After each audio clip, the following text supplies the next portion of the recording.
Hey everybody, welcome back to another episode of Small Business 101 here on RORA.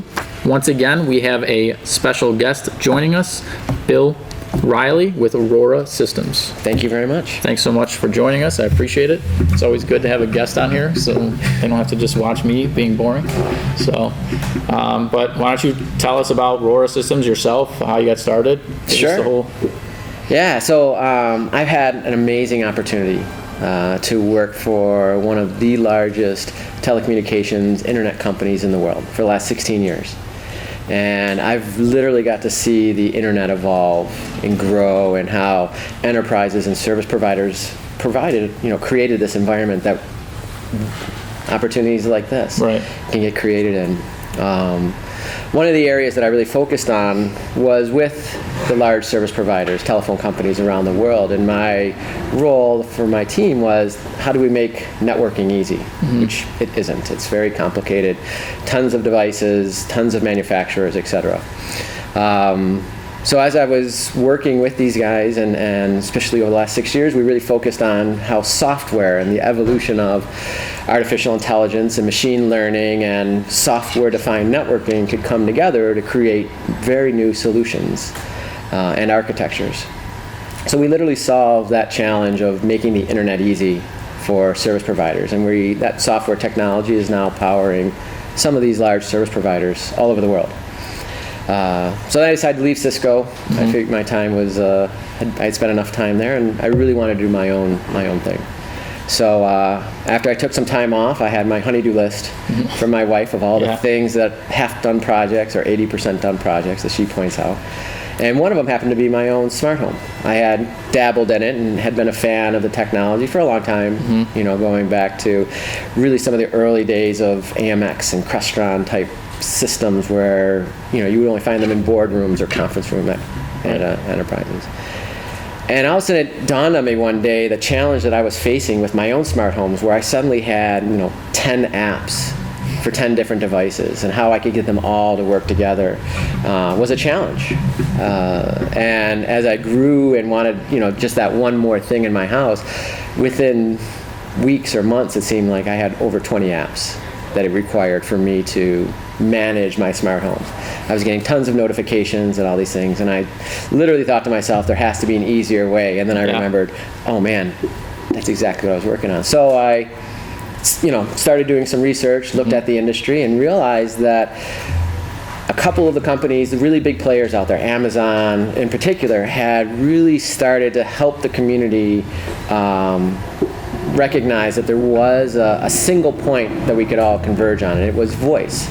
That the power of voice allows automation in the smart home to overcome some of the technical challenges that exist. And I realized that the software that I had just worked on and kind of architected in my previous role, that a lot of those principles could be applied to this space, and we could actually help the controllers, the companies like Control4 and Yonomi, who are providing smart home systems for homes individually, could be coupled together, and literally we could provide this correlation engine, I would say, that would allow us to synchronize these devices and actually these different companies' walled gardens of devices. And that's kind of what RORA formed out of, is how do we make smart homes easy using some very advanced technology that I had an opportunity to work on and apply it into this space, and we created something, kind of from nothing from that. It's so funny. It's supposed to make your life easier, but it gets overwhelming pretty quick. Oh yeah. So, I was just at a conference the week before Thanksgiving. It was a Smart Home Summit, and they literally talked about how 46% of all of the 131 million homes in America now have at least one smart device, whether it be a Nest or an Alexa or Google, what have you. But that once you get to 2, that's when everything stops. That's when the real work begins. So it's easy to do one, and everyone's got that far.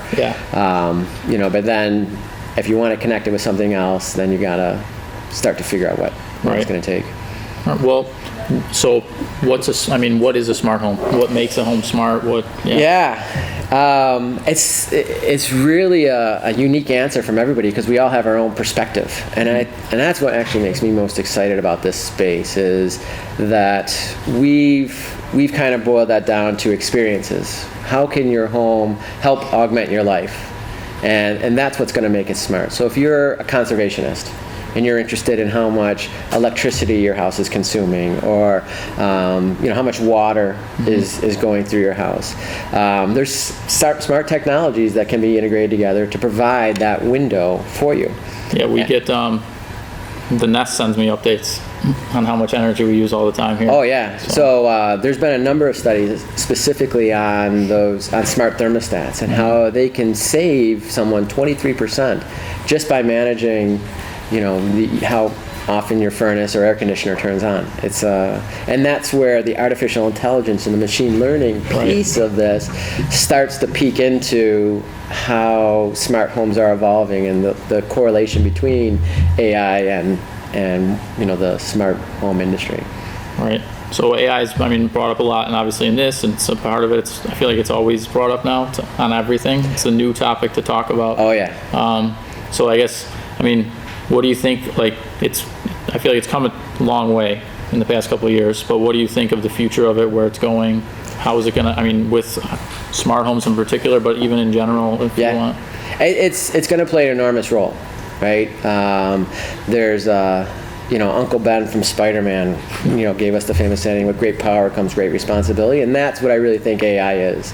And there are so many very gifted and vocal advocates for AI and for how to bring this technology in a consumable way to us as consumers. And then you have others who realize that, oh wow, I could use this engine in a malicious way to do it, and so there's already checks and balances starting to happen in the industry on those sides. But overall, I think that AI is a huge topic right now because we as consumers are physically seeing it. Right. There was one of my colleagues shared a story about how they were talking about ukuleles, and ukuleles were on their mind, and next thing you know, they had an ad for ukuleles. Right. We all have that phenomenon. So smart homes are listening to everything. You would think, right? But it could be as easy as texting a friend. It could be as easy as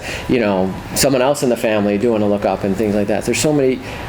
The AI that our browsers and tools like Facebook and that are using, and Amazon, right, to help collect that data and make our shopping experience easier, or make our news feeds easier and things like that, can be used to make it easier. But like I said, there are other people who can use that same technology to do that. So it ties back to how we consume it as consumers, right? And how we let it into our lives. And I think one of the things that we're really driving with RORA is that there is a minimalistic approach to technology. My biggest fear in what we're doing in the smart home space would be that our homes end up like our phones, full of apps, and we're not really sure which one's telling us what at the moment, but I know I can't delete any of them, right? But in the smart home space, like I said, it goes back to delivering these experiences and how we can augment your life, right? So if you're not, for example, if you're not a conservationist and you're just someone who wants to come home to your house being lit and warm and maybe some music playing, there's there's easy ways to step into a smart home and help people get started. And I think that's where that, the value of our solution and this platform I'm building allows us to have those conversations with people where we really listen to what they're looking for. We met with a couple where the husband travels quite a bit, and all he wanted to do was be able to turn off the lights and make sure the doors were locked when he was away, so that his spouse could feel protected and connected. And that is something that you don't see in the TV ads, you don't hear about, but with some very simple technologies and some, a low-cost investment, you can achieve that goal really easily. That's cool. But so you guys are installing this too, like this stuff into the house? Well, we're working with plumbers and contractors, general contractors, electricians, because the other part of this is, this industry needs a workforce, right? We have the beginnings of that in, our security groups, companies like Brinks and ADT and Vivint. They provide their home security service and can give you some smart technology to go with that. Or you can go into the high end of the market with the Control4s and the Elons, and they have their own certified, trucks that they roll out and teams that are in there. In the middle is all the rest of us. It's been the do-it-yourselfer space. Right. So what we've been doing is, in that space, we work with the trade skills folks, in addition to the AV contractors and the security folks, to now implement some of these technologies. For example, there's a water meter out there that could automatically shut off the water in your house if it ever detects a leak. That's pretty cool. So when we think about the snowbirds, right, people who live here part of the year or down in Florida the other half of the year, you wonder, hey, if my pipes burst up here, how will I ever know? It would save you a lot of money. Vice versa. I think the average water damage insurance claim is close to $10,000. And these devices cost a couple $100, right? But that same device, right, go back to our conservationist perspective and experience. That same device that can monitor your house to prevent a leak could also play a role in a water conservation policy. You may say to your home, I want to reduce my water consumption by 20%. So what that means is, hey, one of the things I'm going to do is I'm going to shut off my showers after 10 minutes of taking a shower.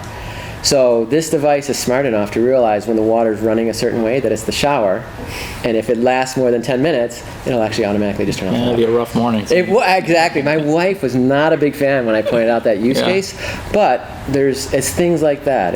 You can look at the technology for one thing, but realize it can play a role in the other. And smart light bulbs are another thing. You couple that with a system that allows you to monitor how much power your house is consuming, and you can have your smart light bulbs only come on at 70% instead of 100. So you still get the full light of your room, you're still lighting it up, but you're actually using 30% less power right off the bat, plus the savings you're getting from using LEDs and things like that. So there's a way to start correlating these technologies together, and I think the electricians and the plumbers and these guys know how to build these systems traditionally.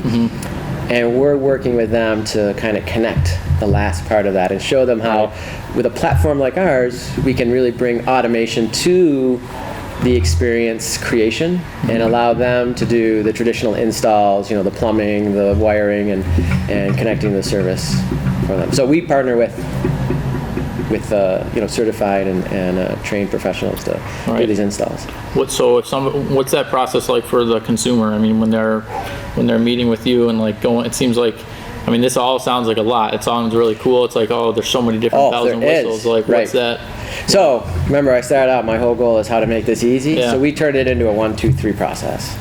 So we've actually predefined or pre-configured a set of experience packages, starting with getting started. So we consider that a single room experience. You bring a Ring doorbell with a smart light bulb, and you couple that with an Alexa device, and it's just a way to kind of dip your toe in the water and see how a couple devices can change your life. We then can help customers understand, well, if you add a smart thermostat and a smart garage door opener, now you can have a couple more experiences that can happen in your house. Literally, your home can welcome you in the door. Right? And then we have an energy conservation and a security focus. So really we take these 4 initial starting points and just help people understand that these all work together. We've tested them and certified them, and we can, if you have some of these pieces already, because that's the best thing, when someone goes, hold on, wait a second, they run out of the room, they come back. I had this in the closet, and it's like a new Nest camera already in the box, or this Alexa that they got for Christmas, and they're like, we want to use this. I'm like, yep, we'll put that in. And so we have these 1, 2, 3. So you simply pick a package to start with. You pick when you want the install date to happen. We coordinate with the type of installers that we need. If it's an electrical job or if we're doing plumbing, we make sure the right person comes with us. And then we set it up, and you just simply enjoy your house. Reminds me of Back to the Future movie. When they walk in and they welcome them. We're getting there. Yeah. We're getting there. I think we have a little bit, there's still a ways to go before, we as people are comfortable with that. Yeah. But you can definitely have some fun with your smart homes. Yeah, it seems like it. So, I mean, in your opinion, what are the most valuable things, that people, you mentioned some of the things that are really, just being able to conserve energy and such is great. Like, is that the biggest thing you would say, or are there other valuables? No, I think what's going to happen in the kitchen in the near future is really going to be the most valuable to us, right? If we think about how much of our income transacts through our kitchen, whether it's in the energy we're spending to heat our ovens, run our dishwashers, power our refrigerators, or even just the food that's transacting in and out, how much we waste, how much we think we have when we don't, or even simply knowing when you're at Wegmans, do I need to buy paprika, right? And then you get home and there's 3 paprikas in there. You're like, oh man, I better make a good rub now. Yeah, that's my life right there. Right? So it's that, what we can do in the kitchen. So there's peers of mine who are working on smart pantries. We're already starting to see the smart fridge and the smart stove. There's smart cooking technologies, right? So I think that will be where we can truly start to make some measurable differences in people's lives, helping them plan their everything from planning the meal to cooking the meal, right? To being able to come home and say, hey Alexa, can you preheat the oven to 350 because you want to get that in as soon as you get home, right? Some things that are that simple are achievable today. Yeah. The pantry and knowing how much paprika you have, I think that's going to be coming tomorrow. How long do you think until, how far away?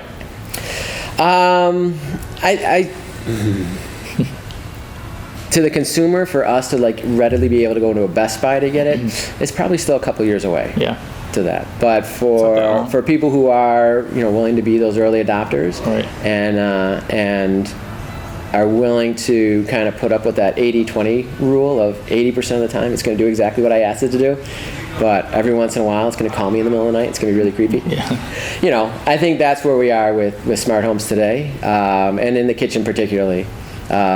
Big companies though, like Samsung and LG are investing a lot. GE and Hair Group are investing an enormous amount of money into smart kitchen technologies beyond just the white goods like your fridge, dishwasher, and stove, right, but starting to figure out the pantry question. And then you have companies like Wegmans and other big food chains that are, also trying to work with their customers to help manage the virtual pantry and all that. And I think that's where, once those line up properly, with the help of some machine learning and all that, I think we as consumers will have a day where we simply, if we run out of eggs, we'll simply ask our house to have us deliver some eggs, and in a couple of hours, eggs are going to show up at our house. That would be cool. Kind of like it was back in the 30s and 40s when we had milk services and egg services and all these people. So life is very, cylindrical, and what's old is new again. Yeah. And I think even with AI and all the technology,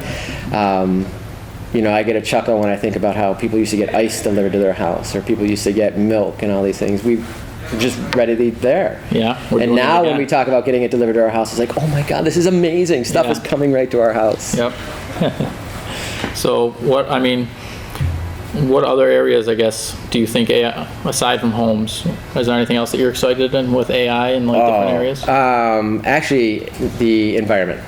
Right? I think AI and machine learning is already playing, and is going to become more prevalent in playing a role in our environment. How cities are now incorporating not only cameras and the things that we see as people, but they're also making investments in sensors and things that measure the air quality and measure, how much pollution is in our air and how much carbon we're emitting. So you take it there, even in agriculture and farming, what people are doing to improve, not genetically modifying our farm food, but actually, just keeping the right pests out, or keeping the right type of bird away from our crops as opposed to others, some people do with drones in that space.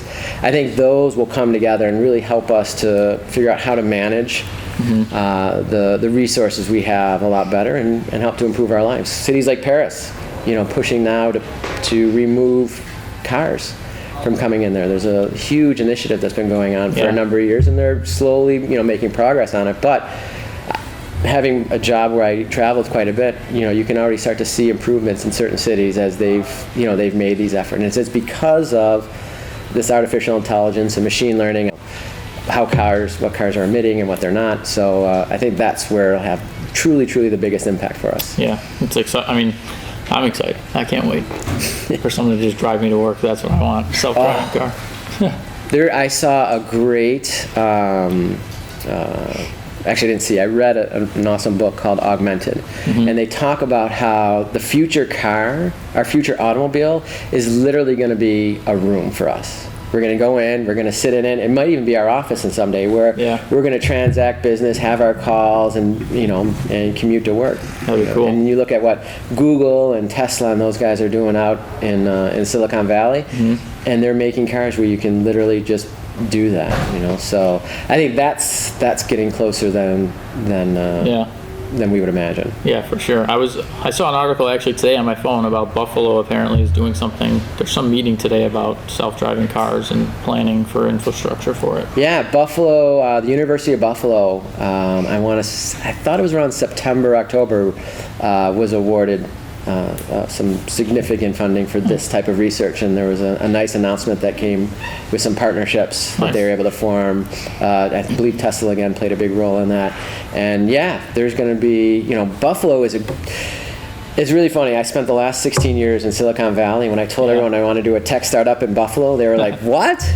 But Buffalo. The reality is, with what's happening in Toronto, coming down this way, New York City influence coming up, from the south, just how affordable this area is from the rest of the world. And I have had an opportunity to travel all over the world, right? And I've seen many cities.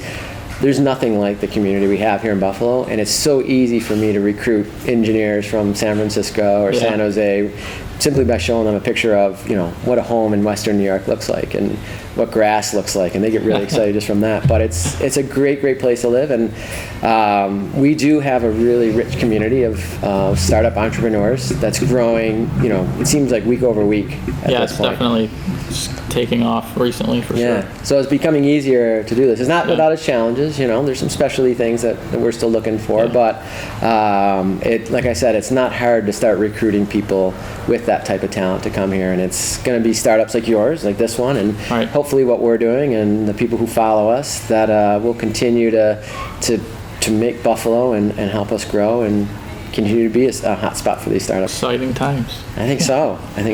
So, well, that's it. That's all we got. How can anyone get in touch with you if they want to? Well, you can email, you can always email me at bill@rorasystems.com. Okay. Our website is coming up in the next couple of days, so rorasystems.com. We'll link it then. We'll be live before this goes out. Yeah. And it'll be awesome. And there'll be always contact us through our website and or directly. Thanks so much. We haven't done a topic like this yet, really, where it's consumer facing, so that was cool. Thanks. You're very welcome. Thanks for the opportunity. Yep. Thanks for watching. Like, subscribe. See you next week.